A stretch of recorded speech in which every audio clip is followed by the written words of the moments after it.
모두가 그 속에 살고 있으면서 모두에게 그 의미가 다른 이름 건축. 그럼에도 공통으로 적용되는 사실은 바로 건축 환경에 따라 우리의 삶과 미래도 함께 바뀌게 된다는 것인데요. 시대의 생활상을 담고 기술의 발전과 함께 거듭 진화하고 있는 건축.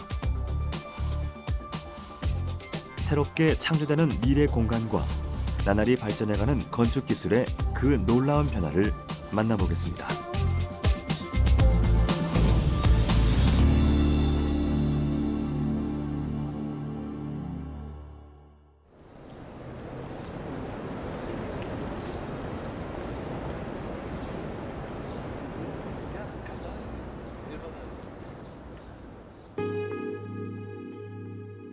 이곳은 도시 건축의 과거와 현재, 미래에 대한 탐색을 시도한 건축 전시회 현장입니다. 세계 인구의 절반이 도시에 살고 있는 현재, 생명력을 가지고 진화하고 있는 도시 건축의 흐름을 보여주고 있는데요. 도시 건축이 우리 삶에 어떻게 결합하고 진화할 수 있는지를 다양한 건축 작품을 통해 제시하고 있습니다. 한국 건축의 과거와 현재와 미래를 조망하는 특별전이 기획되었고요. 많은 도시들이 너무 비대해지고 커져서 많은 도시적 문제를 가지게 되었습니다. 그래서 거기에 대한 나름대로 해결 방안을 전시회를 통해서 제시해 보겠다라는 것이 큰 취지라고 생각을 하고 있습니다. 건축을 통해 삶의 공간이 만들어지고 그 공간들이 모여 도시를 이룹니다. 모든 건축적 활동은 개개인뿐 아니라 사회에까지 영향을 미치는 것이죠. 때문에 설계 작업에서 도시적 맥락을 고려하고 도시 속에 공존의 가치와 질서를 부여하는 일은 건축에 있어 매우 중요한 과제라고 할 수 있습니다. 성장 위주로 과도하게 팽창되어 온 현재의 도시는 환경오염, 인간성 소외 등과 같은 문제와 더불어 건축이 나아가야 할 방향에 대해서도 다시금 고민하게 하는데요. 도시의 확장과 도시의 성장이 무한정 지속되리라고는 생각하지 않습니다. 지금 이런 도시들이 불러일으키고 있는 많은 그 문제들, 갈등들 이런 것을 해결하기 위해서 많은 비용이 들어가고, 그래서 제가 보기에는 지금이 어떤 도시 사적으로 볼 때 하나의 전환기가 아닌가, 새로운 어떤 미래 도시를 상상하고 또 그것을 준비하는 시기가 아닌가, 그렇게 생각을 하고 있습니다. 도시가 발전을 거듭하며 키워온 다양한 문제점들, 그에 대한 해결 방안은 재밌게도 발전을 거듭하기 전인 과거에서 찾아볼 수 있는데요. 자연의 질서를 존중하며 상생하고자 했던 도교적 자연관, 그리고 비워진 공간을 무형의 가치로 채우고자 했던 전통 건축의 공간 개념은 현대 도시의 문제점 해결을 위한 대안이자 미래 비전으로 제시되고 있습니다. 전통 건축과 도시는 대단히 환경 친화적인 자연을 바탕으로 자연을 존중하는 건축과 도시였습니다. 공간이나 이런 부분을 어떤 효용성이나 어떤 기능적인 측면에서 바라보지 않았다고 생각을 하고 있습니다. 그것보다는 그것이 지속적으로 어떻게 활용될 수 있는지 그런 가능성에 대해서 아마 많은 생각을 가졌다고 그렇게 생각을 합니다. 그래서 이런 과거의 어떤 생각들, 정신들을 어떻게 되살리느냐, 이것이 현대에 있어서도 여러 가지 도시적 문제를 해결하는 과정에서 중요한 실마리로 그렇게 작용하지 않나, 그렇게 생각을 하고 있습니다. 근현대 건축사에 있어 자연과 인간의 공존은 매우 중요한 화두였습니다. 건축이 역사적 가치와 공간적 맥락을 바탕으로 자연과 함께하는 방식을 추구하게 된 것인데요. 대표적 예로 세종시 청사를 들 수 있습니다. 기존의 구릉 지형을 그대로 살리고 열린 구조로 공간을 비움으로써 여백의 미를 살렸는데요. 첨단과 자연이 어우러진 현대 건축의 모습을 잘 보여주고 있습니다. 그렇다면 미래의 건축은 우리에게 어떤 것을 제시하고 있을까요?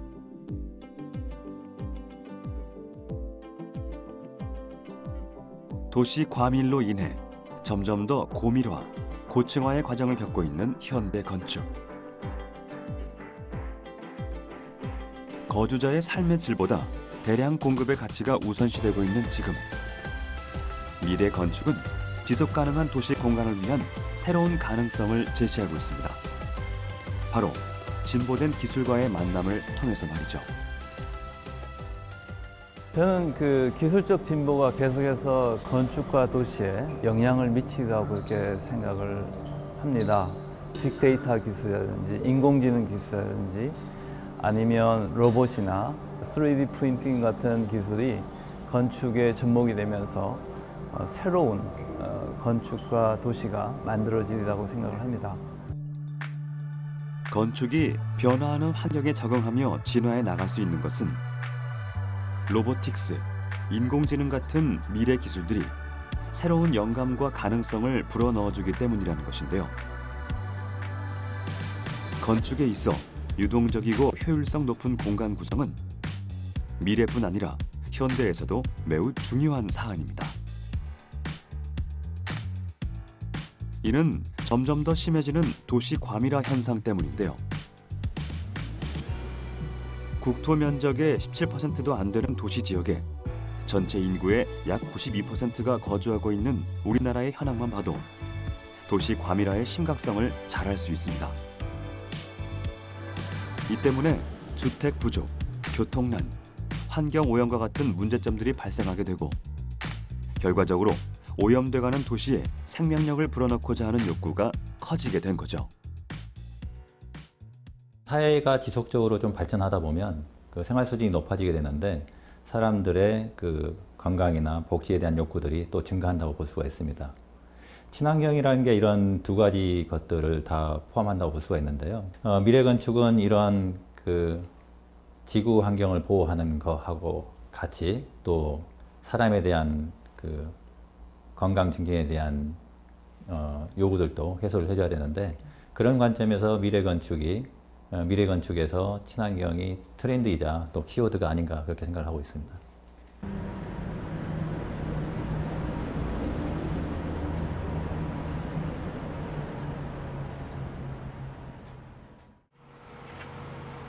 현대의 건축은 에너지 사용을 줄여 환경을 최소화하는 제로 에너지 기술을 중심으로 점차 발전해가고 있는데요.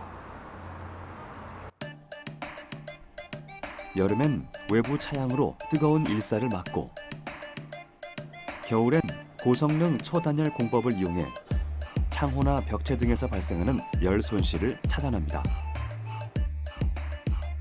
또 고기밀화 틈새 시공을 적용해 밖으로 새어나가는 열기와 안으로 들어오는 한기를 막아 단열 성능을 향상시키고요.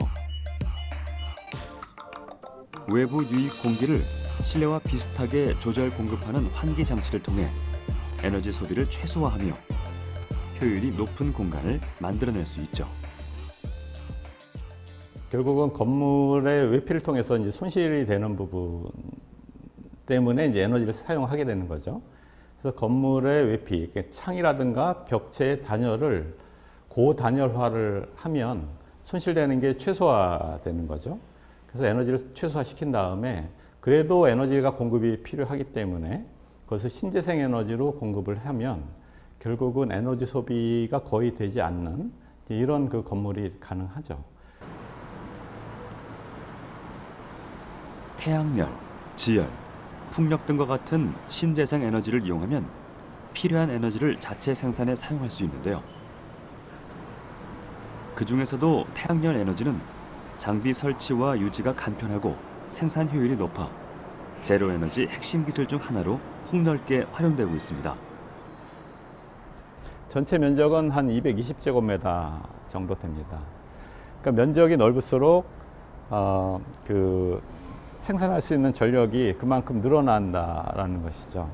그래서 이 정도 면적이 이 15세대의 한 90% 정도 이 전력을 공급할 수 있는 정도가 가능하다는 거죠. 해당 건물에서 한 해 생산되는 총 발전량은 약 5만 킬로와트로 세대별 외부 전력 사용량을 기존 대비 85%나 절감시킬 수 있는 양이라고 하는데요.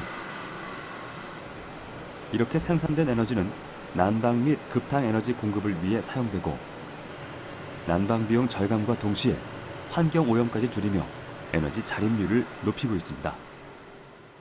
정부에서는 2025년부터 모든 주택을 제로 에너지 주택 수준으로 의무화하겠다라고 로드맵을 이제 제시를 하였습니다. 각 요소 기술에 대한 것은 어느 정도 개발되어 있지만 이것이 실제 현장에 적용이 돼서 계획했었던 대로 이것이 구현이 되느냐, 또한 실증, 또한 내구성 이런 것을 확보할 수 있는 이런 단계를 좀 계속적인 연구 개발을 통해서 확보를 해야 되는 이런 부분들이 좀 필요하다고 보여집니다. 제로 에너지를 향한 건축 기술의 발달은 건설 과정으로까지 점차 확대되고 있습니다. 탄소 발생량을 감축한 콘크리트에서부터 에너지 절감형 단열재, 친환경 내외장재 개발까지 건축 자재에서부터 환경 개선을 위한 노력이 이어지고 있는데요. 최근의 건축 재료는 친환경성, 그 다음에 요구되는 물리적 성능을 맞추는 그러한 기술에 집중되고 있습니다. 탄소 저감 건설 재료라든가 지구 온실가스를 줄이는 그러한 친환경적인 건설 재료를 만들고 또 그것을 제대로 활용해서 건축물의 성능을 확보하는 그런 쪽에 기술이 집중되고 있습니다. 환경 보전의 측면이 강화되고 있는 대표적 건축 재료가 바로 콘크리트입니다. 유해 물질을 발생시키는 시멘트를 섞어 콘크리트를 만드는 대신 천연 재료나 산업 부산물을 결합재로 이용하는 기술이 개발되고 있는데요. 콘크리트 제작 과정에서 유해 물질 배출도 거의 없을 뿐 아니라 산업 부산물을 재활용하기 때문에 경제성도 높습니다. 시멘트를 대체해서 제철소에서 제강 작업 중에 나오는 슬래그나 또 화력발전소에서 부산물로 나오는 플라이 애쉬, 그러니까 일종의 재라고 보시면 됩니다. 그러한 것들을 시멘트를 대체해서 쓸 경우에 산업부산물의 재활용뿐만이 아니라 시멘트를 적게 쓰기 때문에 좋은 저탄소 콘크리트를 만드는 재료로 활용을 하게 되겠고요. 기존의 시멘트를 쓴 것과 동일한 성능의 콘크리트를 만들 수 있는 그러한 배합 기술까지 적용을 하고 있습니다. 이렇게 새로 개발된 저탄소 콘크리트는 인장 강도, 휨 강도 등과 같은 다양한 테스트를 통해 실제 건축 과정에서 활용될 수 있는지를 시험 검증받게 되는데요. 시멘트를 사용하지 않았음에도 그 압축 강도가 고강도 콘크리트 수준에 이른다고 합니다.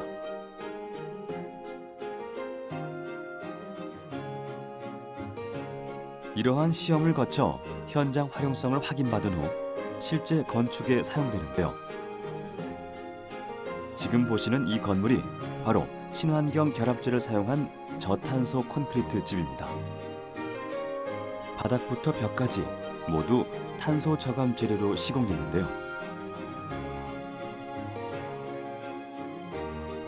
집안의 온도와 습도 변화를 측정해 연비 효율을 확인하는 방식으로 건축 자재로서의 성능을 시험해 볼 수 있습니다.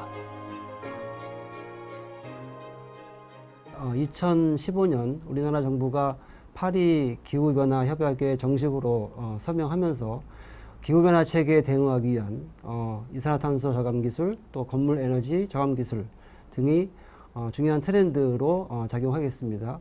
산업 측면에서 보게 되면은 과거 이 현장에서 인력에 의존해서 건물을 생산하는 방식이라고 보면은 공장에서 생산해서 이를 현장에서 조립 함으로써 그 생산성을 높이기 위한 그런 뭐 또 중요한 트렌드가 될 수 있겠습니다.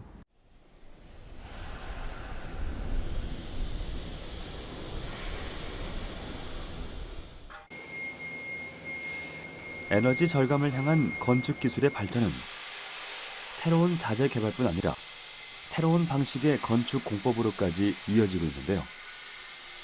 레고를 현실로 옮겨놓은 듯한 미래형 건설 공법인 모듈러 공법 또한 에너지 효율성이 높은 미래 건축 기술로 주목받고 있습니다.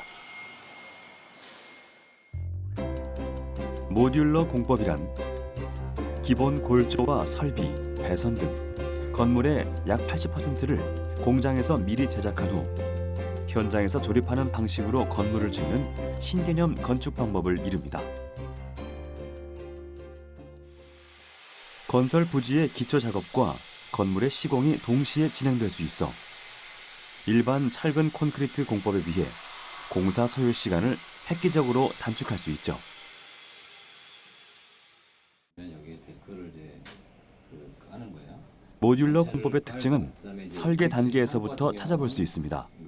2층 그 데크 부분이 도면 위에 나사를 박는 위치까지 명시하는 방식으로 정밀한 설계를 이뤄내는데요. 지금 현재 그 저번에 이 구조에 대한 이러한 도면을 바탕으로 시공이 이루어지기 때문에 공장에서 대량 생산이 가능하고 정밀한 설계를 통한 높은 공간 활용성으로 도시 곳곳의 자투리 땅 활용에도 효과적입니다. 설계 도면을 기준으로 했을 때 그 납기가 상당히 단축될 수 있다고 보고 있습니다. 대략 50% 이상 그 공기 절감을 할 수가 있고 건축 과정에 있어서 발생될 수 있는 그 소음이라든가 비산 먼지 그리고 그 일을 할 수 있는 그 시간의 그 제한 이런 부분이 이제 모듈러 공법에서는 공장 내에서 작업을 하기 때문에 거기에 관계없이 주야로 작업을 할 수가 있어가지고 근본적인 그 공기 단축을 할 수 있는 근원이 마련된다고 할 수가 있겠습니다. 그렇다면 건물이 뚝딱하고 지어지는 모듈러 공법의 제작 과정을 한번 알아볼까요? 먼저 철골로 원하는 규격의 건물 골격을 만들어냅니다. 이렇게 육면체의 형태로 조립된 기본 골격을 기초로 본격적인 내부 공사가 진행되는데요.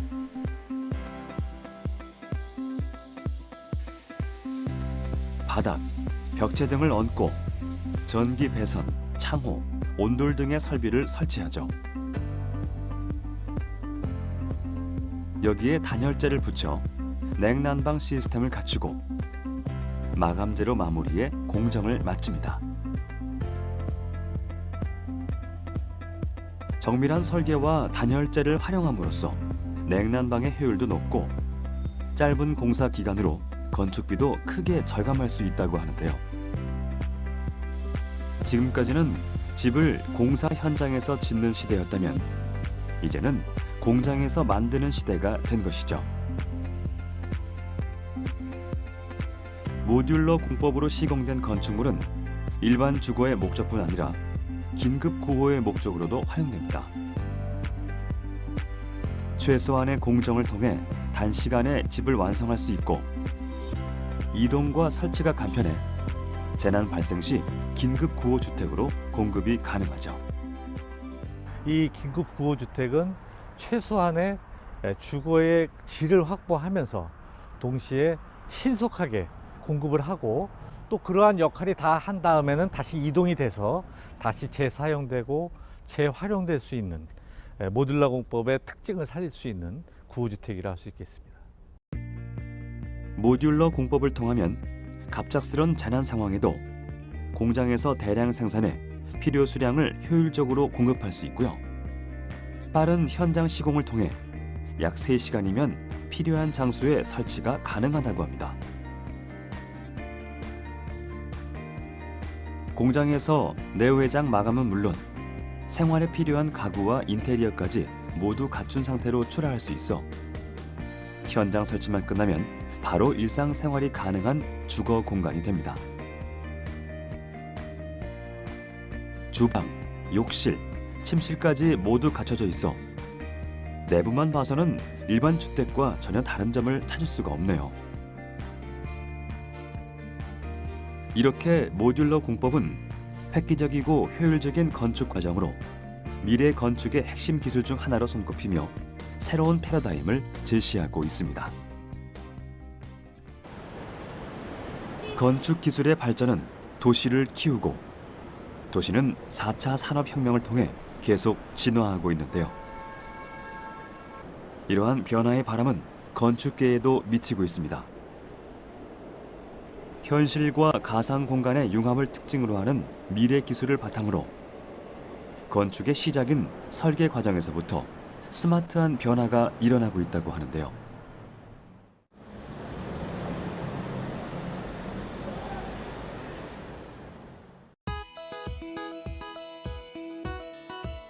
평범한 풍경의 한 사무실. 일반 사무실과 다름없어 보이지만 사실 알고 보면 다들 건축 설계 작업 중인 모습이라고 합니다.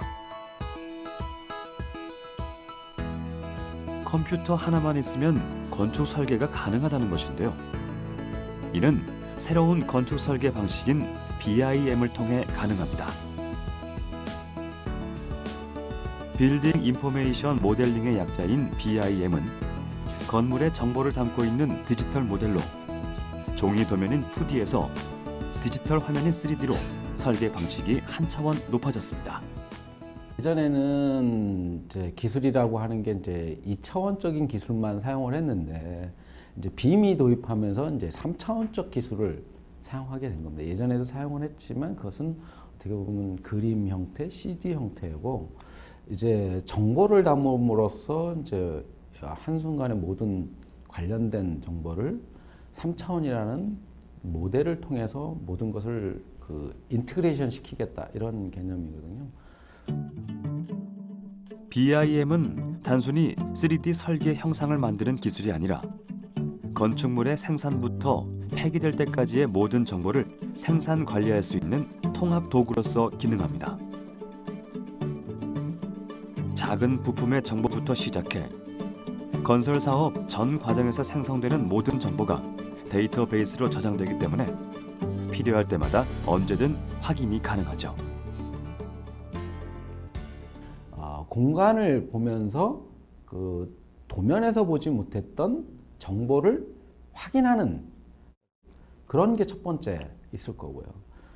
일괄적으로 그 관련 정보가 한순간에 바뀌기 때문에 의사결정을 하기 위해서 예전처럼 시간이 많이 걸리지는 않습니다. 2D 형태의 설계 정보를 3D로 입체화하면 평면 도면만으로는 파악하기 힘든 설계 오류나 누락을 한눈에 파악할 수 있습니다. 또 도면 수정에 따라 설계가 변경되면 재료, 공사비 등의 관련 정보가 자동 갱신되기 때문에 시공 검토에 매우 용이하죠. 단순히 그냥 형상을 집어넣는 게 아니라 그거의 정확한 사이즈나 혹은 어떠한 재료로 이루어져 있는지도 전부도 같이 입력이 되어야 되는데요. 그 공통적으로 쓰여지고 있는 그 한국에서 인증하는 그 부재들의 사이즈들이 명시가 되어 있습니다. 그런 것들은 저희가 일단 기본적으로 그 유형을 먼저 세팅을 해놓기도 하고요. 회사 자체적으로 세팅을 해놓기도 하고 그 외에는 엑셀이라는 프로그램을 활용을 해서 그 각각의 치수들을 이제 자동으로 입력이 되게끔 그런 기술을 가지고 있습니다. 최근에는 BIM의 관리 기술 향상을 위해 드론도 적극 활용되고 있는데요.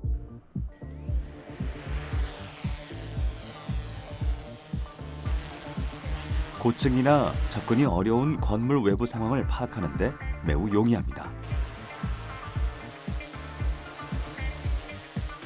드론으로 항공 촬영한 이미지를 BIM에 적용하면 기초 설계나 실사 모니터링에 사용되는 정보 데이터를 다양하게 구축할 수 있는데요.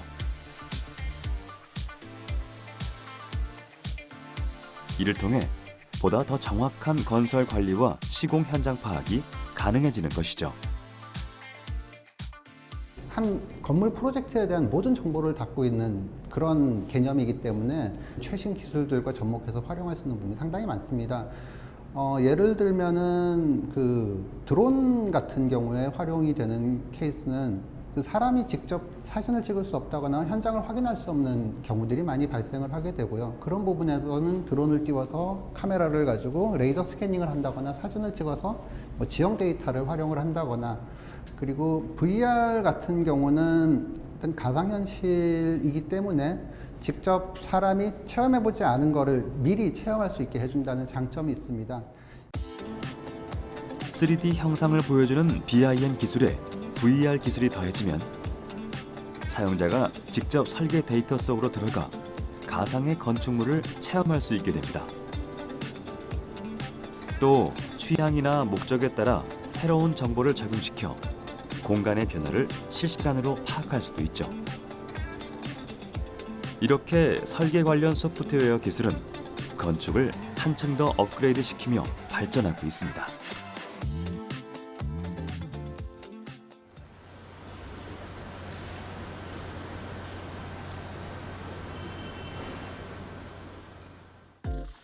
건축을 진화시키는 힘은 비단 디지털 기술뿐만이 아닙니다.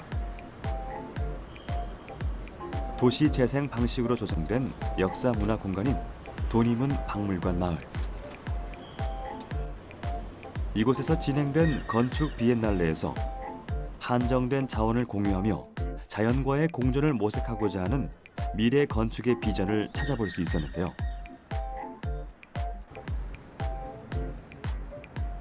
조립식 화분으로 식물을 키워 건물이 자연을 품을 수 있도록 하고, 작은 태양 전지판들과 OLED를 결합해 만든 외벽은 자연의 첨단 기술을 결합한 새로운 건축 소재로서의 가능성을 보여줍니다.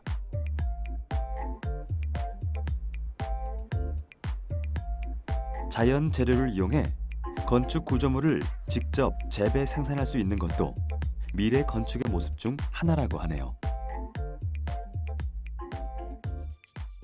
이제 가장 요즘은 에너지 문제가 대두되고 있기 때문에 설비적인 측면에서 제로 에너지라든지 오히려 에너지를 생산을 해낼 수 있는 그런 건축의 형태, 건축의 설비 기술 이런 것들이 좀 많이 연구가 되고 있습니다. 그래서 재생에너지를 사용을 한다든지 건물 주변의 환경과 조건에 반응해서 어떤 디자인이 도출이 되는 형태 이런 것들을 많이 또 생각을 하고 있고요. 그리고 공간적으로는 사실 이 제실자의 요구에 맞게 어떤 온도라든지 그 다음에 환경이라든지 빛 환경이라든지 이런 것들을 조절해 줄 수 있는 그런 기술들, 그런 것들이 많이 대두가 되고 있습니다. 태양광을 채집해 에너지로 활용하는 것은 우리에게 제법 익숙한 기술인데요. 최근엔 획기적인 채광 시스템을 통해 어두운 지하 공간까지 태양광을 그대로 전달할 수 있는 신기술도 개발되고 있습니다. 태양을 실시간으로 추적하는 집광부에 수직으로 입사하는 직사광선이 2개의 비구면 거울에 연속적으로 반사되면서 빔의 형태로 압축됩니다. 이어 지하로 연결된 파이프 속에 일정한 간격으로 설치된 고성능 렌즈를 연속적으로 통과하며 지하까지 전달되는데요.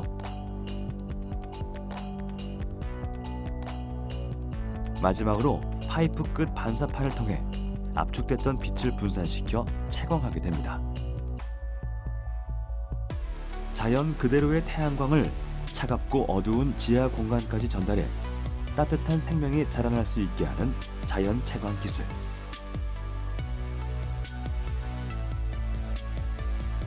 버려진 지하 공간을 재생시킬 수 있는 획기적인 미래 기술이라고 할 수 있겠네요. 상상 속에서만 존재했던 그런 지하 도시나 해저 도시와 같은 것들이 미래에는 현실화된다고 보았을 때 이러한 공간 속에서 사람들이 자급자족할 수 있는 그런 여건을 마련하는 것이 중요한 선제 조건이라고 생각합니다. 이러한 관점에서 바라보았을 때 자연 그대로의 태양광을 지하 깊숙이 전달할 수 있는 이러한 자연 채광 기술은 미래에 아주 다양한 분야에서 적용성이 매우 높을 것으로 생각하고 있습니다.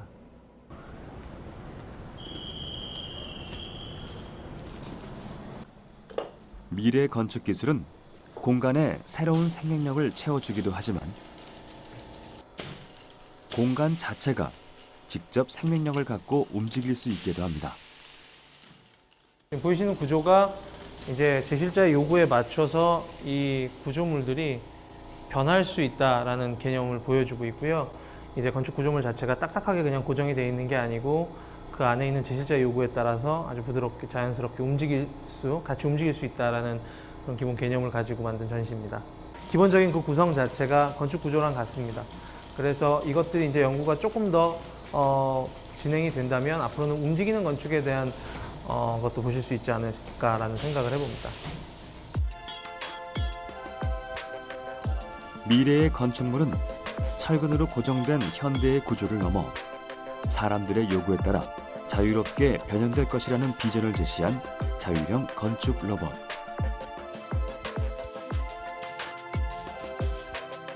자연 자원의 가치를 살려 도시 재생의 힘으로 활용하고자 하는 다양한 시도들에서 현대 건축을 진화시키는 새로운 힘을 느낄 수 있습니다.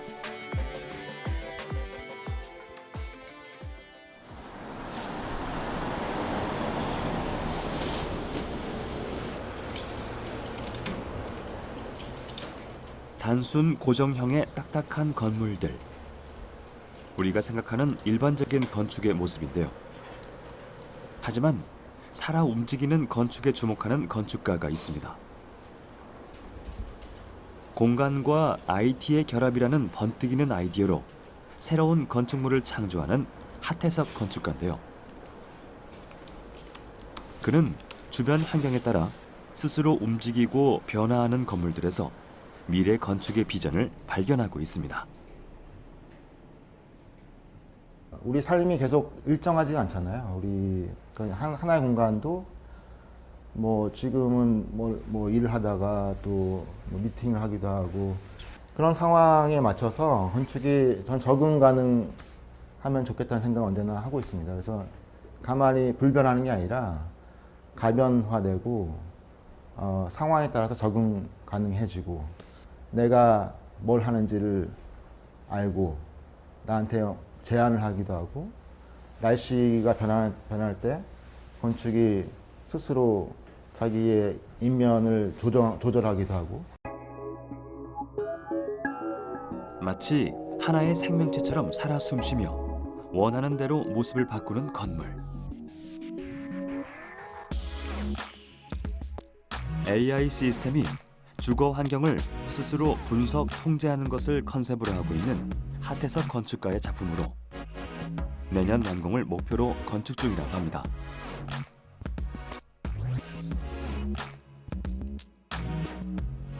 현재 사용 중인 이 사무실에서도 관련 기술을 찾아볼 수 있다고 하는데요. 새로운 건축을 탄생시키는 공간답게 다양한 아이디어가 숨어 있습니다. 정육각형 형태의 테이블로 이루어진 사무 공간에 IT 기술을 접목시켜 가변성을 부여했다고 하는데요. 이를 통해 목적에 따라 공간 연출을 다르게 할 수 있다고 합니다. 우리가 필요할 때 회의를 하거나 또는 손님 클라이언트가 와서 프레젠테이션을 하거나 또 여기서 세미나를 하거나 여러 가지 그런 상황들이 있는데 저는 그걸 위해서 별도의 방을 렌트를 하기보다는 이 공간이 그 상황에 맞춰서 변하면 좋겠다는 생각을 했어요. 공간의 효율성을 극대화한 육각형 구조의 사무실.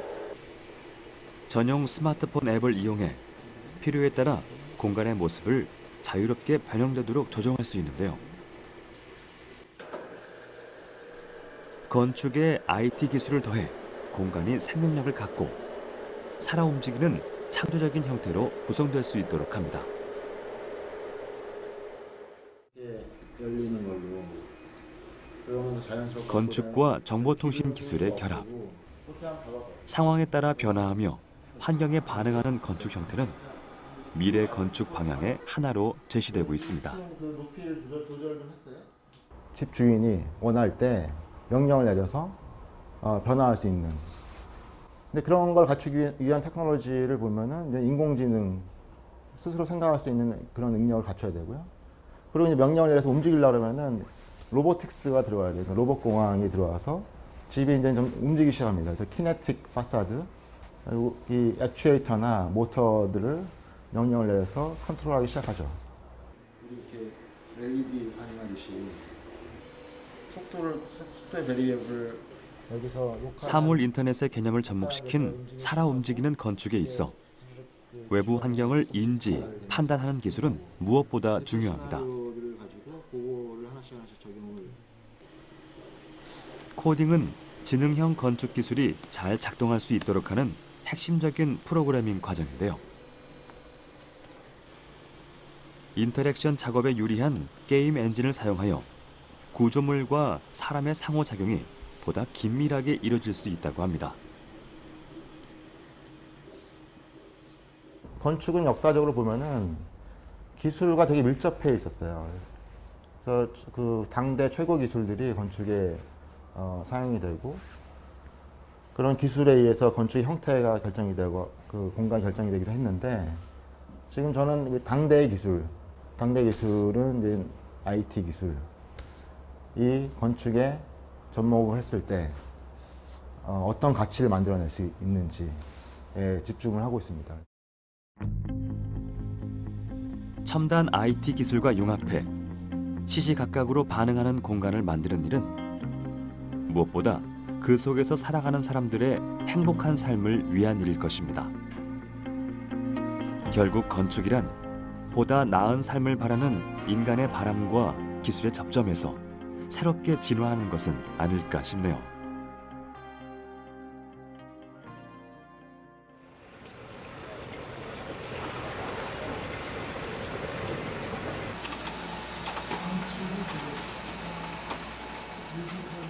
아무리 뛰어나고 중요한 기술이라도 실제 생활에 사용될 수 없다면 가치가 없죠.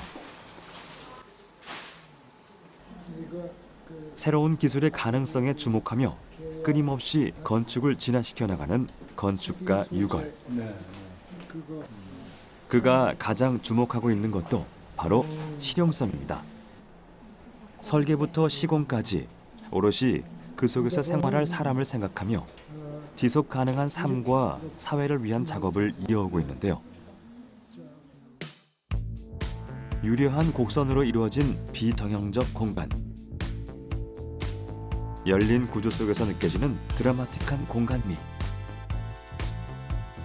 40여 년간 축적된 그의 작업은 지금도 곳곳에서 빛나고 있습니다. 자유 공면을 사용한 그런 건물들을 만든다고요. DDP에 있는 것 말고도 이제 그 외국의 경우에도 그런 것들이 참 많죠. 예전에는 할 수 없었던 거를 지금 갖고 있는 기술 때문에 만들어내는 거예요. 그리고 그런 그 형태들이 사실은 현대에서 건축을 할 때 더 경제적으로 만들 수 있는 가능성을 보여주고 있어요.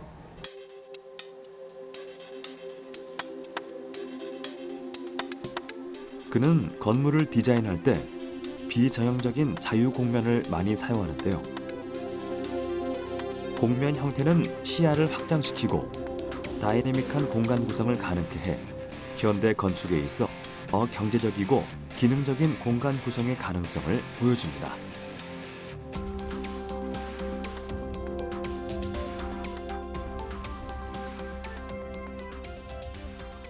비행기나 배를 만들 때 비행기를 짓는다고는 안 그러죠. 공장에서 생산을 한다고, 만든다고요. 그런 방법으로 만드는 게 우리가 집을 짓는 거하고 뭐가 다르냐? 값이 싸요. 그래서 공장에서 집을 만드는 거, 공장에서 만드는 거를 굉장히 중요하게 저는 생각을 하고 있어요. 그래서 공장에서 생산하는 건축. 3D 프린팅을 중심으로 한 제조 기술의 혁신은 건축의 방식도 바꿔가고 있습니다. 집을 공장에서 바로 생산하거나 3D 프린터로 출력해서 만들 수도 있게 된 것인데요. 집을 만드는 방법은 이제 연구를 하는 거죠. 이러한 방식에서 착안하게 된 것이 바로 패블앤버블입니다.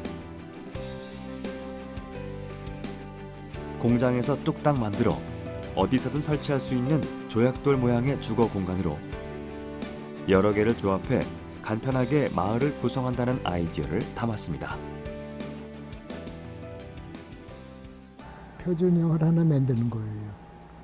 그래서 표준형을 하나 만들고 나면 각자가 자기가 원하는 파라미터를 넣으면 이게 자동으로 변형을 할 수 있게 돼요. 결과적으로는 자갈같이 같은 집이 하나도 없는 그런 것까지도 만들 수 있지 않는가. 건축 디자인과 수학, 컴퓨터 기술의 교묘한 조합으로 설명되는 파라메트릭 기술은 기존의 디자인 기술이 표현하지 못한 모양이나 구성을 가능하게 하는데요. 이를 통해 보다 더 상상력 넘치고 획기적인 공간 연출이 가능해집니다. 그리고 건축계를 뒤흔들 또 다른 미래 기술 중 하나가 바로 3D 프린팅입니다. 아직까지는 프린팅의 속도와 소재, 내구성 등에서 보완이 필요해 실용화 단계에 이르진 못했는데요. 대신 벽돌 형태로 각각 프린팅해 결합하는 방식에서 그 가능성을 찾고 있습니다.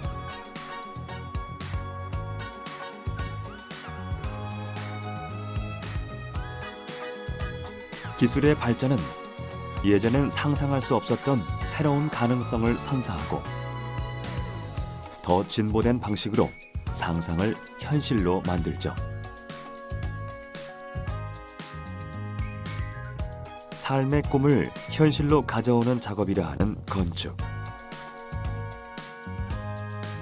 공간 속에 더 나은 미래와 행복의 가치를 담으며 무한히 발전할 것입니다. 우리가 건축을 만들지만 그 건축이 다시 우리를 만든다는 말처럼 건축은 우리의 삶과 문화를 구성하는 가장 중요한 요소이자 방식이라 할 수 있는데요. 공간을 통해 일상의 가치를 재발견하고 그곳에서 더 나은 미래를 그려나갈 수 있는 일. 그것이 바로 건축이 가진 가장 커다란 힘이라 할 수 있지 않을까요?